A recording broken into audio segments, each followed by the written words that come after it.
People around the world are remembering former President George H.W. Bush. We're live at the White House with reaction from President Trump and some other former presidents. Plus, how about this weather we're about to have on Sunday? It's going to be in the high 60s tomorrow for the start of Hanukkah. That's pretty good. And a major earthquake rattles Alaska, causing widespread damage. We'll have a look at the cleanup this morning. Good morning and welcome to Wake Up Washington. I'm Evan Koslof. Meteorologist Daniel Johnson is in for Melissa Nord and is tracking the temperatures for your Saturday morning. Let's start with that. Daniel, what can we expect for today? Now to our big breaking news this morning as we remember former President George H.W. Bush. The 41st president died late last night at the age of 94. He lived longer than any other U.S. president. At this point, his family didn't release a cause of his death, but we know he developed a form of Parkinson's back in 2012. Chris Martinez has more on Bush's life and legacy. I, George Herbert Walker Bush. And all over the country, people are showing the support. Earlier this morning, Texas A&M students gathered for a candlelight vigil at the library and museum that takes his name. Here in D.C., the U.S. flag at the White House is flying at half staff. That's where we find WC9's Janice Park with more on the reaction. Our team coverage of this story now continues in Houston, Texas. That is the city that Bush called home. Michelle Choi is live outside the Bush family home in Houston. And Michelle, what's been the reaction there?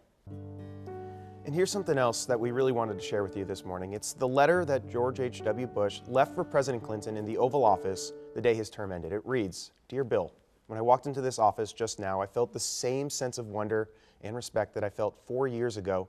I know you will feel that too. I wish you great happiness here. I never felt the loneliness some presidents have described. There will be very tough times, made even more difficult by criticism you may not think is fair. I'm not a very good one to give advice, but just don't let the critics discourage you or push you off course. You will be our president when you read this note. I wish you well. I wish your family well. Your success is our country's success. I'm rooting hard for you. Good luck, George." So some very kind words right there. We're going to have a lot more on George H.W. Bush coming up on Wake Up Washington. You can also take a look back at his life on our website and on the WSA9 app. Okay, changing gears here. The cleanup continues this morning in Alaska after a 7.0 earthquake and several aftershocks that hit yesterday. The quake even caused major damage at KTVA, the CBS affiliate in Anchorage. You can see some of the damage there in that video. Computers, lights, and cameras were tossed around. The staff had to turn to social media to report on the quake. You can see that reporter there. Many roads also buckled from the earthquake, causing major traffic issues. Fortunately, here's the good news. There are no reports of deaths or serious injuries. Alaska's governor issued a disaster declaration, and President Trump tweeted his support, saying the federal government will spare no expense. All right, coming up, new research calls it a prescription for danger. Just ahead, a warning for senior citizens behind the wheel. Plus, Daniel will be back with our weekend forecast. We'll be right back.